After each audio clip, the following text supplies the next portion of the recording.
Thank you, and welcome back to the Patriots 300 level podcast for our 92nd episode this week.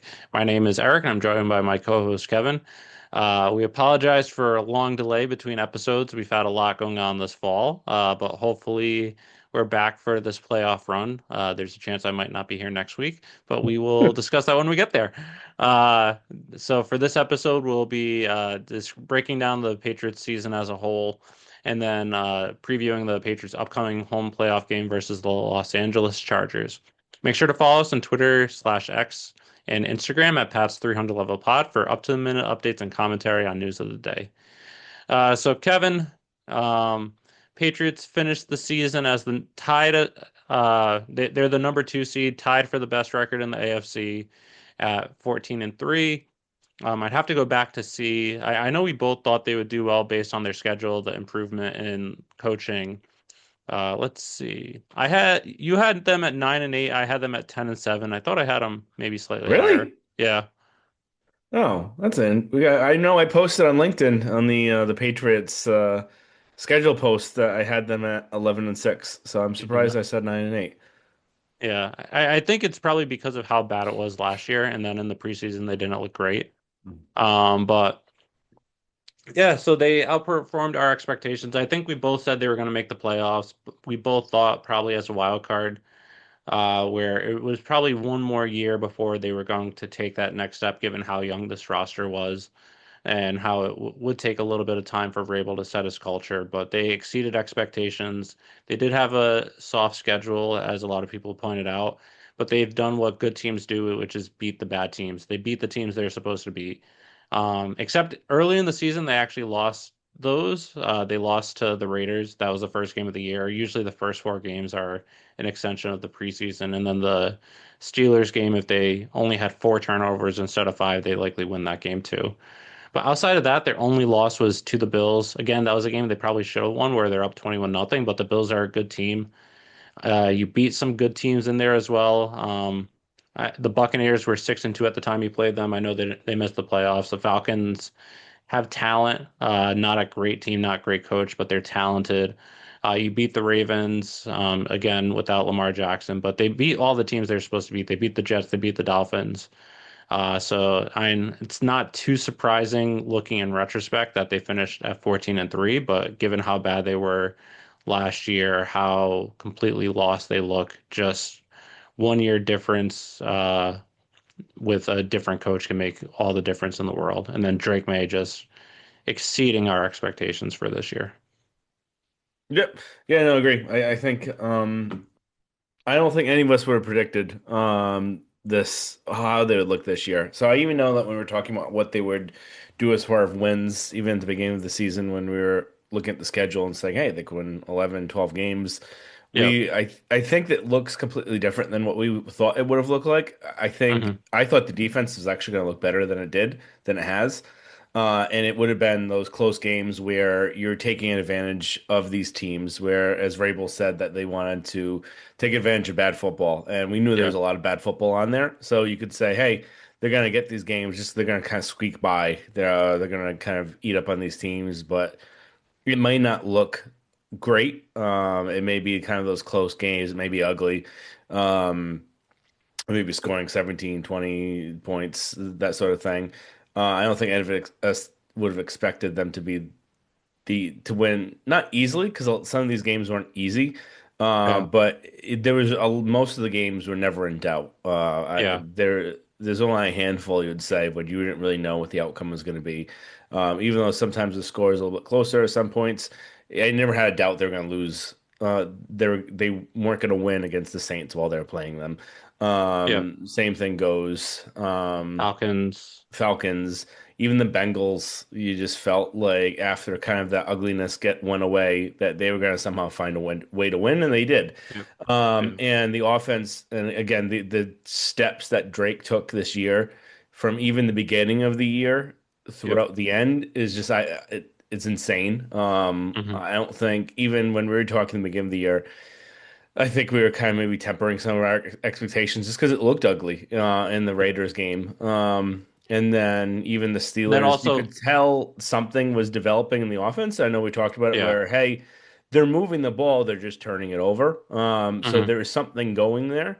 And then after that, they basically been what we've kind of seen since. Yeah. And you could really tell why it was so important to have Josh McDaniels here. Something Yep. that both of us wanted, and you could see the benefit in his system versus what we saw last year. And you Yep. could just tell the difference in coordinators. Where one, we have a guy that knows how to game plan, knows how to put players in the right position, and you see that with the offensive line, where you don't have as many issues because they have the checks at the line that they do.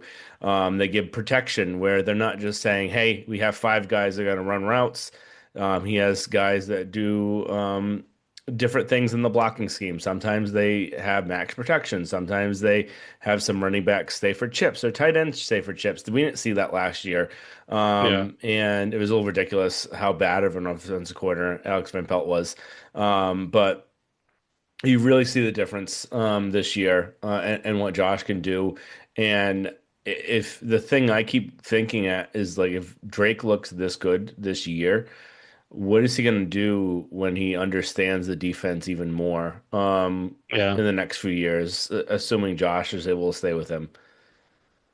Yeah, and I think the thing too why we were tempering our expectations a little bit was Josh Allen didn't really break out until year three. Again, Josh Allen was more raw of a prospect coming into the draft, but he had pretty good coaching in place versus Drake Maye last year. The coaching system, the whole organization was kind of a just a crap show. So we kind of went into this year, at least you and me, only speaking for ourselves, we kind of viewed this year as Drake May's true rookie year and think that he would take a step forward, but we wouldn't really see that jump until next year. Whereas this year, he just took leaps and bounds, setting record after record. Again, you could argue he wasn't playing the toughest schedule, but defensive wise, he did play some of the top defenses and passing defenses in the NFL, and he just broke record after record, even records that have been held by Tom Brady, records that have been held in NFL that others no one has held. So Yeah, he like just even there was at one point, I think halfway through the season, his completion percentage on passes further than I think 20 yards yep, was 90, so 90 something percent, which yeah, is an insane number because usually you look at the league leaders each year and usually they're right around in the 50s, usually yeah. 55%. And he's doing that at night. Like I've never seen anyone throw the deep ball as well as he does. And with Um, the receiving group that he has, it's one thing if you have Randy Moss that you're throwing to, but you mhm. have, again, no discredit to them. I think the receiving core is underrated, especially around the league outside of Stephon Diggs. But you have this Stephon Diggs who he didn't throw too many deep balls to. He did throw a couple, but you have a rookie in Kyle Williams who half the time wasn't running the right route. You have Booty who has improved and I think is one of the more underrated receivers in the NFL. And then you had Mac Hollins, Demario Douglas, who's 5'6", running deep routes. So it's not like he's throwing it to Devontae Adams or Randy Moss or someone like that. Mhm. Um, yeah, I just can't say enough good things about Yep. how Drake has looked. I know we are going to talk a little bit about the Dolphins. I don't think there's really much to say. It's Yeah. the going into the half, it was a little nerve-wracking because it was like, oh, this kind of feels like one of those weird like Dolphins games where like Yeah. at the end of the year, and then like Mike had said, they kind of woke up from their nap and then put the throttle on and then ended up just showing them why they shouldn't be there. The Um, one thing that does worry me though going into the playoffs is we have seen this throughout the year where they either have a slow first half or they have a slow second half where they have a slow first half and then the second half they kick it into gear and then they blow the other team out. Or they have a great first half and then the second half they just take their foot off the pedal. We have seen that a decent amount throughout the year. I know it's tough, especially if you're beating a good team or you're playing a bad team going into it. But if you have halves like that in the playoffs, your season could be done. I know that we'll get into it in a little bit, but if you have a bad half versus the Chargers and they take the lead, it might be tough for you to overcome, especially since they have a very good passing defense. So that's just one thing that has worried me throughout the year. They haven't been playing great opponents where the opponents have been able to capitalize on it. But when you get to the playoffs, you're not necessarily going to be able to have that uh, be able to make up for those mistakes. Yep. All right. So first thing we'll get into, three down of the season. We're gonna exclude Drake May here, just because that's the obvious number one. So I'll go ahead and give my three. I know Eric wanted to keep his three secret for me, so Yeah. that way we'll go kind of just say them all, and then we'll just give a little spiel. Yep. See if there's anything different. I got Stephon Diggs, Milton Yep. Williams, and Hunter Henry as my three. Oh, nice. So I have top two are same for me, but in different order. I have Milton Williams as number one. He just showed that he was every worth every dollar he was paid. And then when once he went out of the lineup for 5 weeks with his ankle injury, you saw how much the run defense just suffered just from solely him. And again, I know they lost Tonga at one point and Farmer, but the run defense started to slip once he went out. Sorry, I know I wasn't listening to what you said of we'll list it and then go. But so that was Mhm. Milton Williams, number one, number two, Diggs, number three, Gonzo. And then honorable mentions, Marcus Jones and Assman, Kayshon Boutte. Yeah, yeah. I think I don't think there's really too much to add even too on Diggs and Williams. The only reason why I had Diggs ahead of Williams was just that he's been here the whole season and healthy, Yeah, whereas Williams that's has been true. out for 6 weeks. So um, that's the only reason I had that. And then Hunter Henry, again, the guy is so dependable, so Mm. reliable. I think I gotta look it up again, but he's close to either second or third in receiving yards for the team. Um, very dependable. I think he's second. He's not the greatest blocker um, out there, but he does provide usually some good chips. And he's just that guy that if you gotta have it, it's usually either Henry or Diggs. And I think he was really good for Drake this year. I thought he had a really good year again. Yeah. No, that's fair. Yeah, he was second on the team with 760 receiving yards, Hmm. first on the team in touchdowns with seven. Hmm. So for me, like you said, not much else to say on Gonzo. I mean, on Diggs. For Gonzo, again, he just continued to be one of the top cornerbacks in the league. I know around the league it might be underrated the season he had because he didn't have a lot of interceptions, but he wasn't really, I don't know if he even had a single one. No, But yeah. he wasn't thrown too much because of that. And when he was, he didn't really allow any catches. And then honorable mention Marcus Jones. He was Defensive Player of the Month in October. He really took a step forward as a cornerback. I know we both thought he was one of the top nickel corners in the NFL, but he really took a step forward this year. And then also him as a special team punt returner, returning two punts for a touchdown. He had a pick for a touchdown as well. And then honorable mention Assman, where I know his stats don't look great if you look at the accumulated, only 550 receiving yards, six touchdowns, but he's dependable whenever you need a first down. If you're throwing to him, you know he's coming up with it. And then when he's in the lineup versus when he's not in the lineup, you see how different the offense is with him being that potential deep threat where even if he's not being thrown to, he's defenses have to shift their focus to him, and then that allows everything else to open up. So I thought he had a good year last year. I thought he took a step forward even more so this year, even though the stats might not necessarily show that. Yeah, no, it makes sense. So three down. This one I thought was kind of hard to get. I can go with Just mine first if you want. yeah, if you want to go with yours, I just still need to think of the third one for me. I don't know how you're missing this guy because this is my number one. So my number one, Carlton Davis.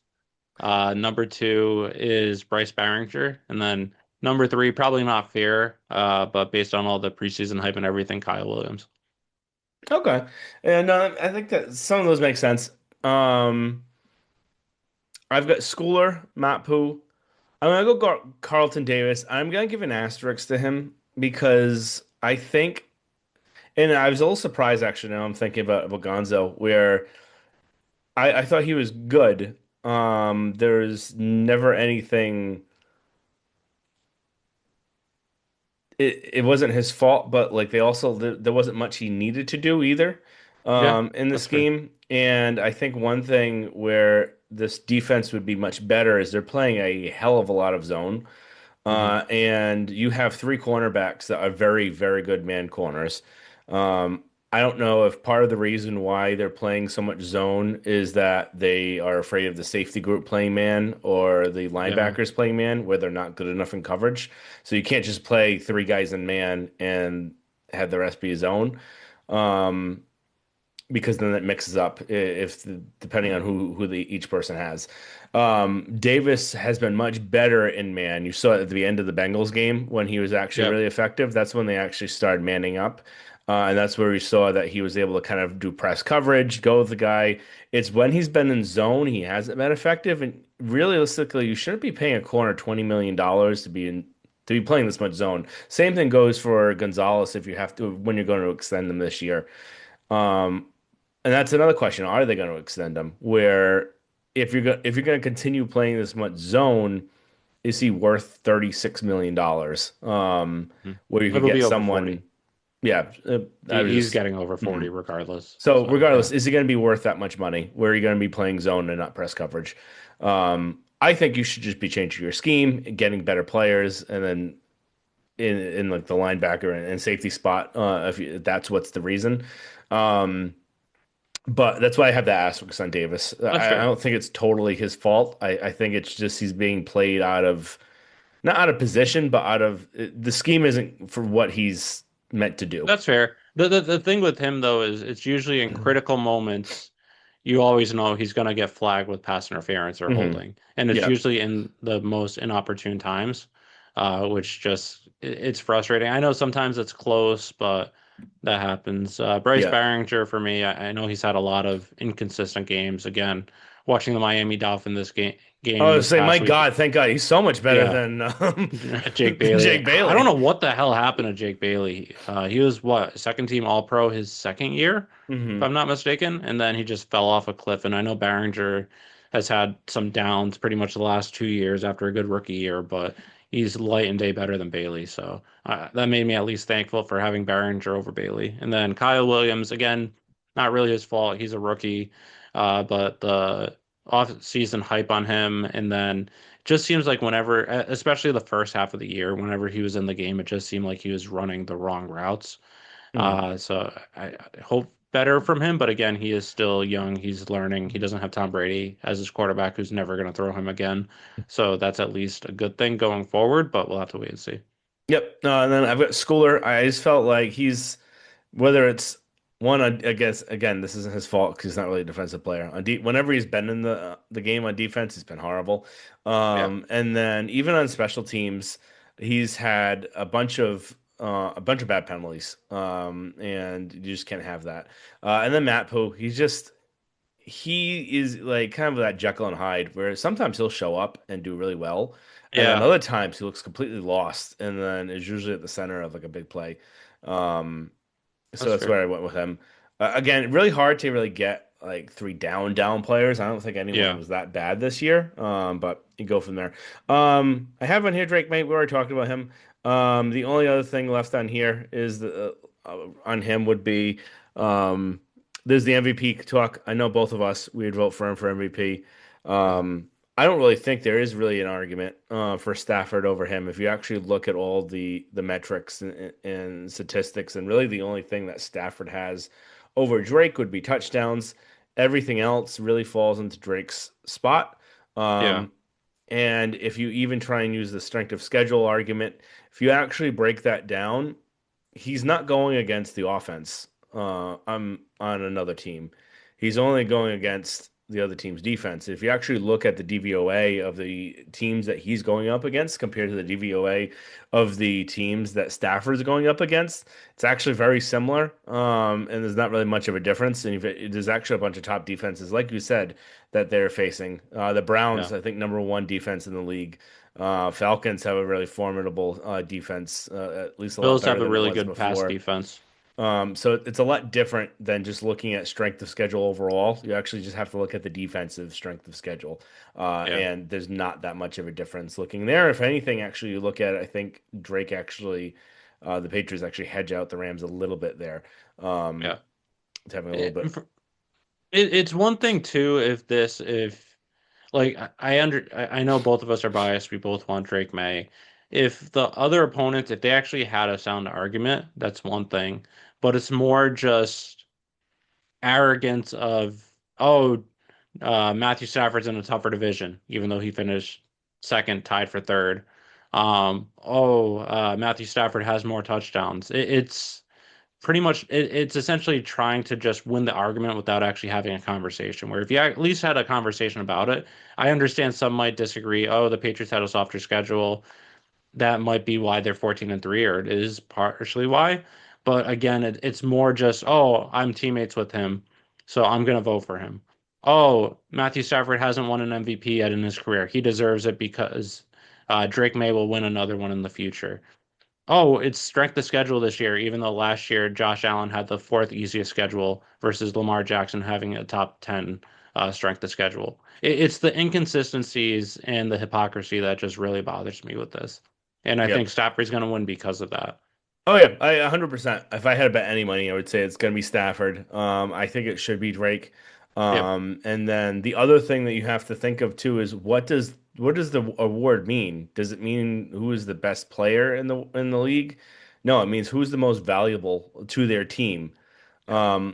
If you were to put who's more important for their team, if you had Jimmy Garoppolo play quarterback for the Rams this year, how many games would they probably would have looked similar. I think it would be looking the same as if when Mac Jones was in this year for Brock Purdy. There's a lot of that's schemed around, and then a lot of the players that are around them are a lot better. If Yeah. you were to put It, why am I blanking on his name? The Pastronaut on the team instead of Drake May. The Patriots would have won what, maybe 5, 6 games. well, Like I mean, to be fair with that though, Jimmy Garoppolo is a is a better. better Again, quarter. Yeah. If you were to put Jimmy he's a piece of Garoppolo, glass, but if you put Jimmy Garoppolo on this team, I think that'd be the better standard. yeah, If you put Jimmy Garoppolo on both these teams, where would have they ended up? I don't yeah. think the No, Patriots that's would fair. have been anywhere close to where they're at now. Again, I do think that some of the stuff is with Josh, and you would say that maybe they'd win 9, 10 Yeah, games, yeah. but they wouldn't Which in look the like AFC this. might not be enough to make the playoffs. Yeah. Surprisingly. But again, also you have to look at the supporting cast too. And again, not to discredit the Patriots players, which I think are underrated, but the Rams have Nakua, who very well could win Offensive Player of the Year this year. You have Devontae Adams, who had what, 15 touchdowns, something like Hmm. that. You have two really good running backs in Kyron Williams and Blake Blake Collins, the Michigan running back. I'm Hmm. blanking on his name. You have a really good supporting cast with the Rams versus with the Patriots. Your best receiver, again, no knock on him, was Stephon Diggs, who's coming off an ACL and is in his low to mid 30s. And then it's Ass Man, who missed a bunch of games, Mac Hollins, who couldn't get a job with Buffalo again, Demario Douglas, and then Hunter Henry. Hunter Hmm. Henry was your number two option. Ass Man was your number three option. And how do they compare to the Rams wide receivers? Puka Nacua had, I think, more yards than your top two receivers combined this year. Hmm. Yeah, agreed. All right. And offensive line too. Their offensive line with the Rams was better. They allowed less pressure. And then Stafford, even though he had less sacks, his sacks were more attributed to him than Drake Maye's were. But Agreed. And the one thing I won't give him, I know some people try and say is like, oh, like Stafford's got Sean McDermott, Sean Sean McVay, McVay, yeah, not McDermott, Sean McVay, um, as a play caller. I put that as I think it's a wash a between wash, the two. yeah, because I think Josh is that good. Yeah, agreed. So all right, next topic. We're gonna rank because of the how well the Patriots have done this year. Who are the top 5 people in order that you would credit for this year? Do you want me to go, or do you want to Uh, go first? I can go first. I think it kind of gets muddy after top three, Hmm. because we don't fully know how much each is truly attributing. But I'd say number one, obviously Vrabel. He's the one that came in, set the tone, set the culture, and everything turned around with him. Number two is McDaniels because McDaniels just showed his offensive genius this year and helped elevate Drake May. Number three is Drake May, where his quarterback play this year was just historic for a second year player. He just was breaking record after record. That's where after this it gets a little muddy where we don't fully know how much each person is contributing X, Y, and Z. I have Cowden at 4, because in my mind he's the one that is making the player personnel decisions. Again, there are some people that still say it's Elliott Wolf. In my mind, I choose to believe it's Cowden because Wolf was so bad the previous year. But again, that's just my thought. And then number 5 is Stretch. Uh, Vrabel's, as he says, Ernie Adams, even though no one can ever replace Ernie Adams, and I still think Ernie Adams deserves a spot in the Patriots Hall of Fame. Um, I'm gonna go similar. I have Vrabel first just because he came in, set the tone. You did have Drake May last year. You didn't have Mike Vrabel. You had a different coach last year, and look at how they did. Yep. Um, I This one is the other part that was hard because I do credit Josh for a bunch of the stuff, but at the end of the day, Drake has to go out and play. So I just have Drake ranked number 2, Josh ranked number 3, Stephon Diggs as number 4, um, because he's been. I don't know what they would have looked like this year without him. He Yeah, that's gave you fair. that number 1 wide receiver that Drake really benefited off of. It would have been helpful if he looked like that at the second Bills game because I think they would have won if he actually Yeah. played better. But I think we all know now maybe he had a little bit something else on his mind that day. Yeah.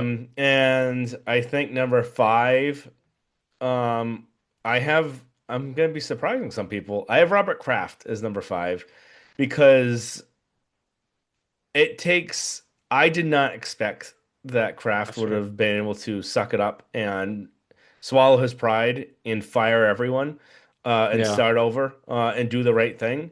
Well, he That's a didn't fire everyone. He really. didn't fire Wolf. Oh, yeah, fire Wolf, but Wolf was basically getting coffees, Yeah. We calling, think. dialing the phones, Yeah. sending the faxes, turning off the lights at night, locking the doors. But anyway, it's really hard to do all of that where you had your Yeah. handpicked guy and you have all this money tied up in people, and then to just reset after 1 year and to admit that you were wrong, and then making the right decision to say, hey, I was wrong. Mike is the right guy. I'm going to put my faith in what Mike wants to do and go from there. And then I still think, based off of some of the conversations, I know this varies depending on who you listen to in the league. Was Josh Mike's guy or is Josh like Kraft's guy? There were rumors that Josh was tied with Mike to go to the Bears. So that's why I believe that Josh would have been with him regardless. But if he Yeah. wasn't, it doesn't help. It doesn't hurt that Robert was here to kind of facilitate that too. And you just look to see how well that's worked together with Josh and Yep. Mike. Um, so I would have Kraft on there just because That's fair. he could have easily said, "I'm going to trust my gut 1 more year and then make it work out," and we would be. I don't even know where it'd be. I should have made this a question: what the record would have been for this year with the same cast of characters. I'll Probably actually make it right now. What would you say? 6-11. Yeah, I would say probably 7 or 8 wins at most, I don't think that much, but and it would look very ugly. And that yeah. would just be hoping that Drake would be pulling stuff out of his ass. And I don't know if he even Yeah. would be able to do that. With this coaching staff. Yeah. All right. All right. News around the NFL. Latest was John Harbaugh being fired. In the stretch of other people being fired, Stefanski with the Browns, Gannon with the Cardinals, Morris with the Falcons, Dable a lot earlier in the year with the Giants, and then Carroll with the Raiders. Um, I know with Harbaugh, it was surprising when it happened, just because there was so much that came out saying that it sounded like his job was safe, and that it Yeah. was going to take a lot for him to be fired, like if they didn't agree on the Hmm. direction of the team. And basically, it sounded like that was the whole reason where he didn't want to fire his OC, and the owner did.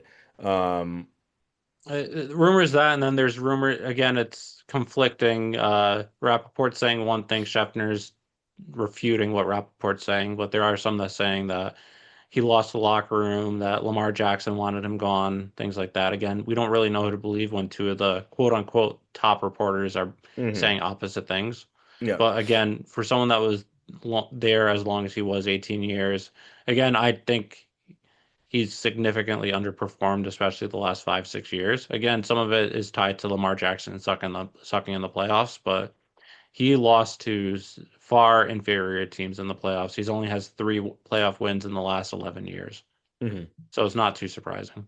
Yep. All right. So next question. So question around the league. Rank what spot is the most attractive. So give your top three attractive destinations. Top three: Ravens, Falcons, Giants. Oh. Um, and what's the reasoning behind those? I think just Ravens, you have the quarterback. Again, I know that his rushing was down a lot this year, and then rushing quarterbacks don't do well as they get older. But there are always are outliers, and I think that you have the offense in place. You can improve your defense through the draft and free agency. So you have more in place with the Ravens. Falcons number two, I think talent wise, outside of quarterback, they're probably the most talented team of all the available teams. You just may or may not have a quarterback. It depends on if you think Cousins improving from last year, he's fully healthy, or if you still believe in Michael Penix, or you think that you might be able to find someone on like a 1 or 2 year reclamation project, like a Kyler Murray, or get someone in the actually you don't have a first round pick this year, but like a Kyler Murray, or if you believe in one of those two. And then three Giants, they likely have the quarterback out of the others. Again, who knows if he keeps getting concussions. You have encouraging, talented players. You just have to need a little bit of time to really build that team together. Yep. I have it, I think, completely flipped from you. I have the Giants number one, Falcons number two, and Ravens number three. Giants, I think you have the quarterback. Again, is he going to be healthy enough in 3 years from now? God only Yeah. knows. But I'd be willing to take the chance because that kid can spin it. Yeah. And he can run, he can throw. He's got kind of that moxie that I always look for in a quarterback. And again, not everyone always, you don't have to be like that, but I do kind of Yeah. like it. Yeah, and Drake doesn't really have that, and Drake's a little bit different. Yeah. But I do kind of like that out of him. You have running back, you've got neighbors at wide receiver, you've got a good kind of defensive core. It's just you got to put it together. Yeah. Um, the Falcons, I think they kind of have everything but the quarterback. Yeah. And I do think it can be bandaged together in the meantime, where there are options out there to kind of make it survive till you find the one. And Yeah. I honestly would actually just run it back with Cousins this year. It looked a lot better with him in at quarterback than with Penix. Cousins could actually run the offense. I think the way that it was intended, and he knew how to really play the position. Penix, everything just looks slow when you're watching him. And I did have that kind of thought when I was watching him, and when I did start watching him in college towards the end, when I knew it could be a possibility. It just everything with him just looks slow, Yeah. and it hasn't gotten sped up, and I just don't think it's going to work out with him. It doesn't help that he's torn ACL for the third time now. Yeah. And then the Ravens, I still have his third, so it's not one of the worst ones. I don't love Lamar. I know neither of us do. I Yeah. also think he's almost cooked. Like when you have a quarterback that's mobile like that, and then it just looks like he's gotten a lot of hits and he's had a lot of rushes. And then there's also this stat out there where I don't know if he's actually had it because he's been hurt a ton, so I don't think he's ever had it. But the amount of hits he's taken, it probably makes it very similar. But there's never been a quarterback that's had 100 rushing attempts for at least 6 seasons to play past 32. That's one thing we want to look at for Josh Allen. He'll probably break that. I don't know if there's Lamar, any other quarterback though that has had a hundred rushing attempts in 6 different seasons. there has been. So There's who's been there, lists of Vic? them. They haven't made it past 32. Yeah. Okay. Um, Oh, I have to go back and see what the lists were, but they made it to yeah. like 30, 31, 32. I think Cam Newton was the oldest at I think 32. Yeah. Um, it just I think he's done. Like I think it's not gonna get any better with him. And I did say this before, and he started to have a little stretch of health, but I just don't believe in him being here for too much longer. Um, And other than that, it's really a crapshoot. Yeah. Who would Who would since we both have one additional thing I would say about the Falcons is with all the questions and crap quarterback play the last 2 years, and with Raheem Morris, who was terrible, as we both said was going to happen as their head coach, they still won 8 games both years. So if you Mhm. actually get a good top coach and you can get competent quarterback play in a shitty division like the NFC South, I mean, I think that's why. I was even thinking maybe them even above the Ravens, but I think they are a true destination. But since we both had top three, who would be your fourth? That's your fourth highest. This one's hard because they're I all have very mine. It similar. might surprise you. Mine's gonna go with, and this is putting a lot of faith in one man. Yeah, I know Um, where you're going. is I'm gonna say the Raiders. Yeah, Um, Only because the Browns just the you can't trust they've always been the Browns. They've mm, never done well. They and again they have talent on the roster. It's not like they're a yeah. really bad team. Again, they need a wide receiver, they need a quarterback. But they've got a really good defense. Um, it's just them being the Browns. They've never done anything. The Titans, I would say, is it's either last or second to last. Their owner's Yeah. terrible, and they're never going to win anything with her. Cardinals very similar. I think they've got an idiot owner, and they're cheap as well.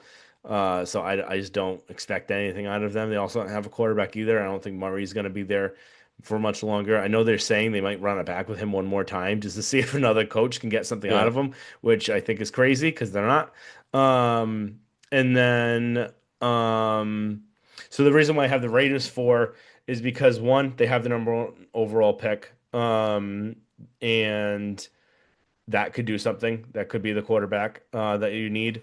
Um, and they have I think $100 million in cap space coming up, uh, and they could do a bunch of stuff with that. They could also trade Max Crosby, get something for him, if that's what they're looking to do, and they kind of have that total reset where they can kind of.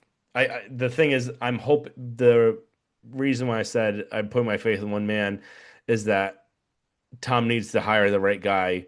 He needs to make sure that Mark spends money, which money may not be what he has, because we know that Mark is, besides the Bengals owner, is one of the poorest owners in terms of, and again, poor is relative, but they have a lower amount of cash flow compared to other teams. Um, I think that's blown out of proportion though, given that they're paying uh, all coaches these different $56 coaches million and they dollars wouldn't right yeah, now. they wouldn't move on. Like Gruden's one thing where they weren't expecting to, but they wouldn't be moving on from these coaches if Hmm. that truly was the case. Yeah. Uh, for me, I have the Browns just because they have a really good defense. They have some good young players on offense.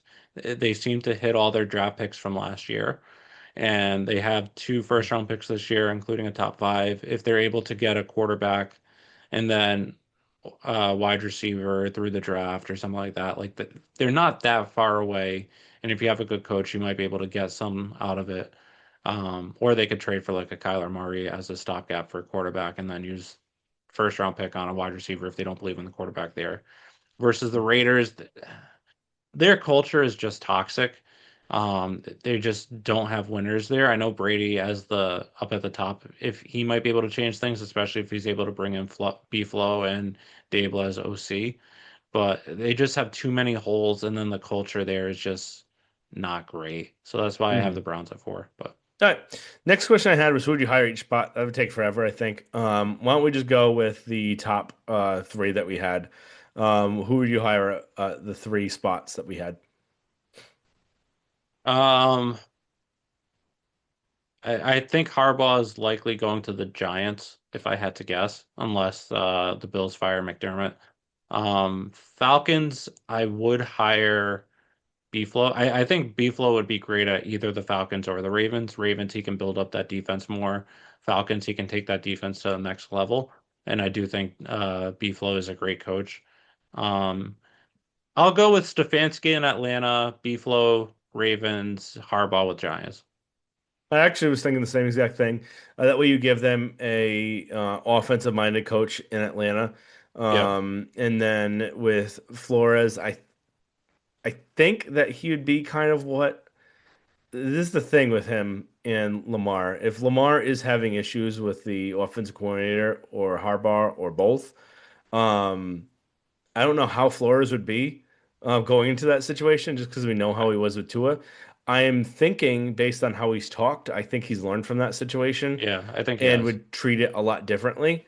And I think their defense was horrible this year. It got Yeah. better towards the end of the year, but I think that they would need that defensive coach. And that's why I would have the Flores there. I would have this Stefanski down in Atlanta, and then Harbaugh sounds like he's just going to the Giants, so I'll say there.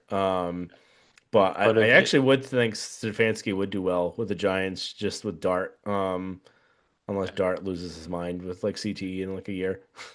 and one guy who I don't think will get a job, but I think should is Dable. I think Dable kind of got the shaft with the Giants where they Hmm. didn't really have much talent, and he's the one that picked out Dart. According rumors, we don't really know, but the rumors were that Schuhen wanted Sanders, Oh, it Dable wasn't even fought. rumors. It was they had the video of it going Yeah. on. Um, So, like, I think Daboll should get a head coaching job, but if he doesn't, if he follows B-Flow to the Ravens, where B-Flow's biggest issue has always been offensive coordinators, he brings in an offensive coach that he knows and trusts and has had success throughout the NFL, throughout college, to be that offensive-minded or coordinator with him, so he can focus on building the team, building the culture, and focusing on the defense. all right. I didn't add this, but I'm going to add this one additional question before we get to the next two. If the Bills do fire Sean McDermott after if they lose this weekend, who would you hire there? I think they're going to just hire Harbaugh. But who would I? I'd hire Flores because I think Flores is the top five head coach. I'd hire Dable. Yeah, that's fair. I think Dable would be the one for that. I don't think Dable should have been fired from the Giants to begin with. I think Dable has that connection with Josh Allen. I think Josh Allen would actually play better because you've seen where he's had some of that recklessness and kind of that Brett Favre-ness back in him. It's actually gotten worse each of the last like two Well, years. last year he won MVP. He did, but you could. It was still he had more of those reckless Yeah, plays that kind of Dable kind of beat out of him before, and I yeah, think that's what led into this year where you've seen even more kind of turnovers or turnover worthy plays that he's had because he's put a lot on himself. Again, the team isn't as good, so I think part of that's that reason too. He doesn't have enough around him but yeah, again, I don't think you need that much around you where you saw what Brady would used to do with what he had around him.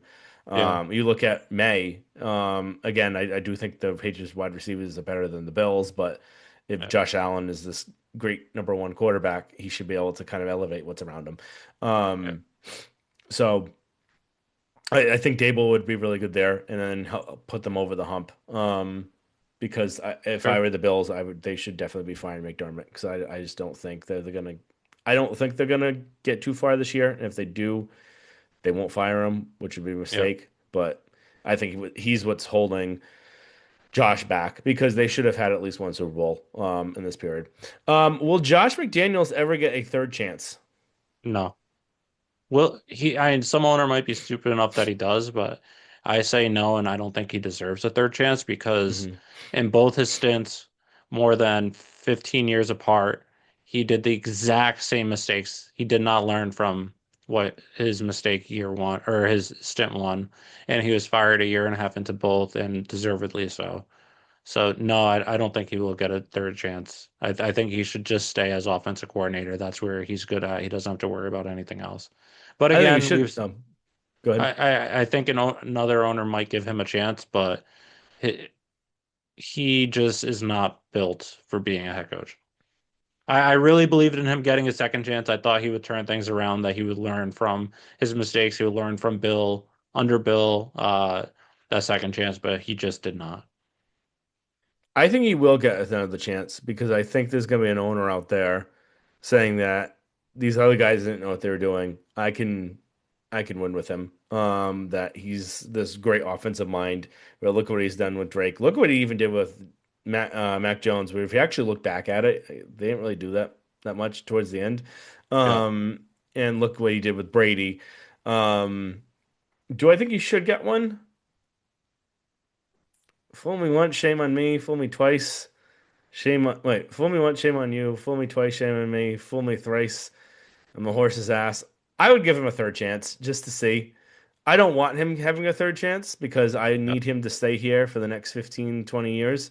Hmm. Um, but I don't know. Part of me just thinks that if he was given a little bit more leeway, if the players weren't a bunch of clowns with the Raiders, But and you look at the mistakes he did. How many games did he just fold in the second half where they were up and then they blew a 10-point lead?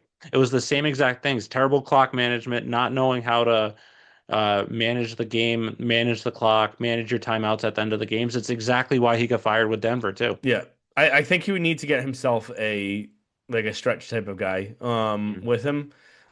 That's the thing, and I don't put the him losing the players. I think that's also part of the problem with the players that were there to begin with. Yeah. Um, and I don't put that all on him. Who's going to win Coach of the Year this year? I know both of us think that Mike should win it, but who will win it? And I think this is we were talking right before this. You could really name a bunch of different guys and have arguments for them, and I honestly. I wouldn't be upset really about really any of them getting it. Yeah. Because you could even make the argument for look at even someone that I don't like is Kyle Shanahan, what he's done with the 49ers with Purdy being out for so long and all the other injuries. But who do you think is going to win? Yeah, and like you said, pretty much most of the head coaches that are in the playoffs, outside of a few, you could make the argument for. The few that I don't think you really could are Sean McDermott. I don't think you could really make it for Sirianni. But other than that, pretty much all of them you can make a case. Probably not Sean McVay, probably can't make a case with that, but all of them you can make a case. I think it should be Vrabel, but I think it's going to come down between Liam Cohen with the Jaguars and McDonald with the Seahawks, and I think ultimately it'll be McDonald with the Seahawks winning it since they are the number one seed in a tough division. Yep, I think it's going to be McDonald that's going to win it. I think you can make the case for really any of them. Yeah. I think Sirianni they're winning despite him.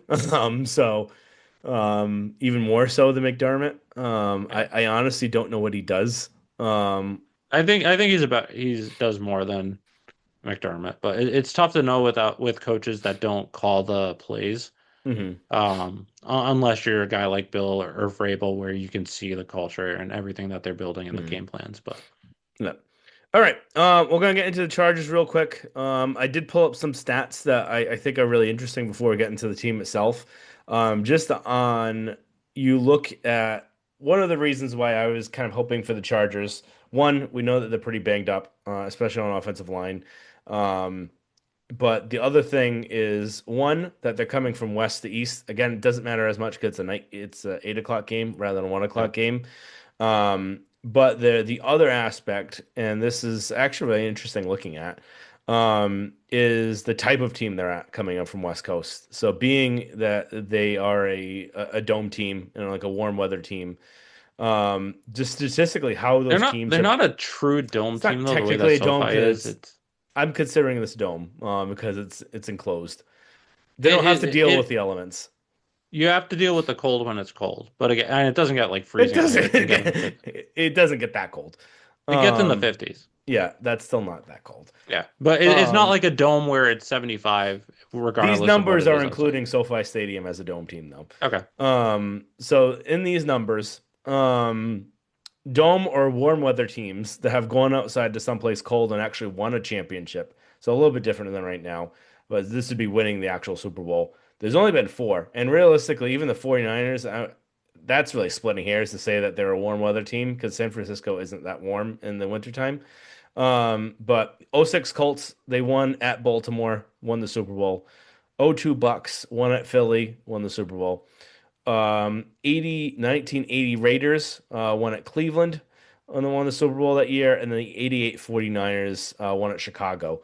That's four teams in the last 50 something years. Again, this isn't them. The Chargers aren't winning a Super Bowl this game, so I just thought that was a really interesting stat. But then you look at dome teams coming out on the road,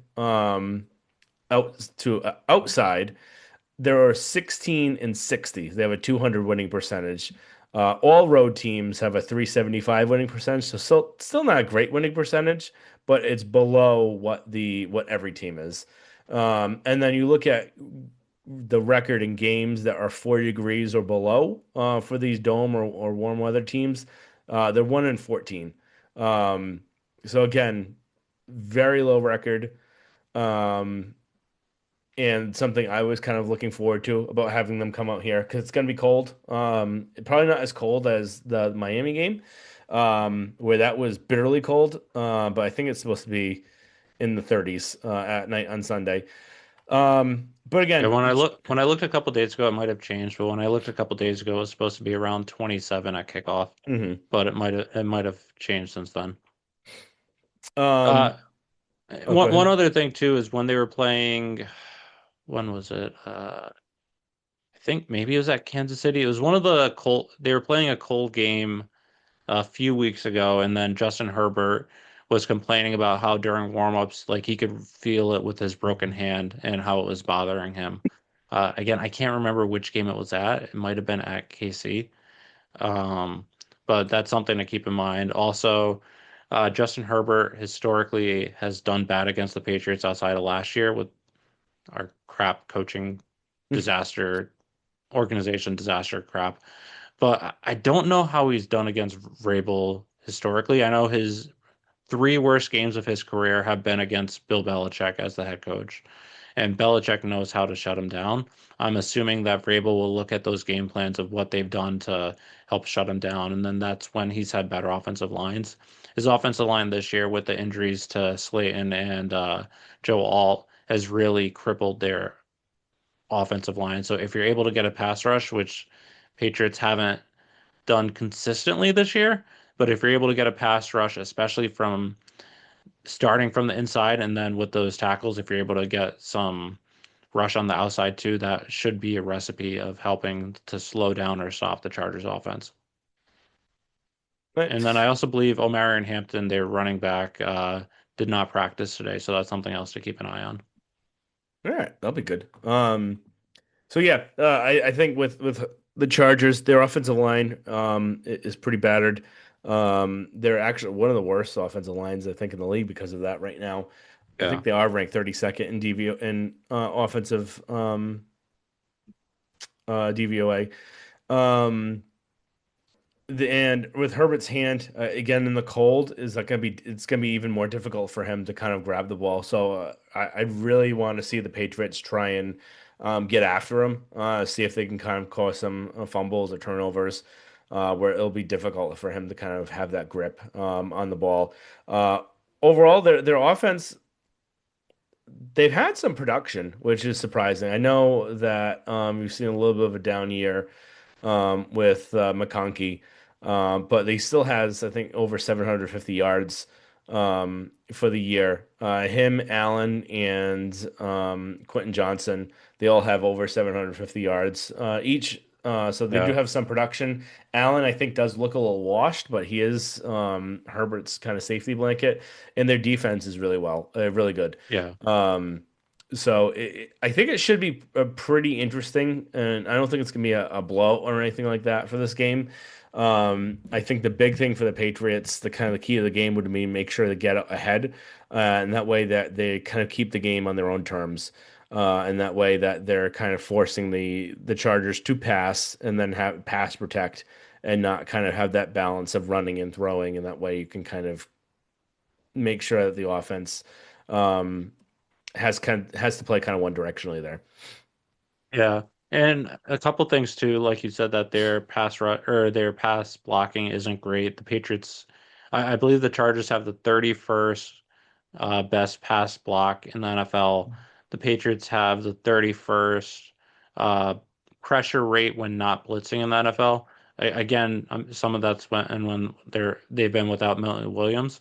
But if Williams and Barmore are able to set the tone from the inside, and then you have Chase on the outside, you have if Landry's back on the outside, if you have Jennings, who stepped up the past few weeks. That'll be a way to help set the tone. And then Patriots, when you're in the red zone, they're just really going to have to execute, get touchdowns. You can't be settling for field goals, but you also it's been making me nervous seeing how often they've been going for it on fourth down this year, where I'm worried that they're gonna go for it and miss, and that's might cost them.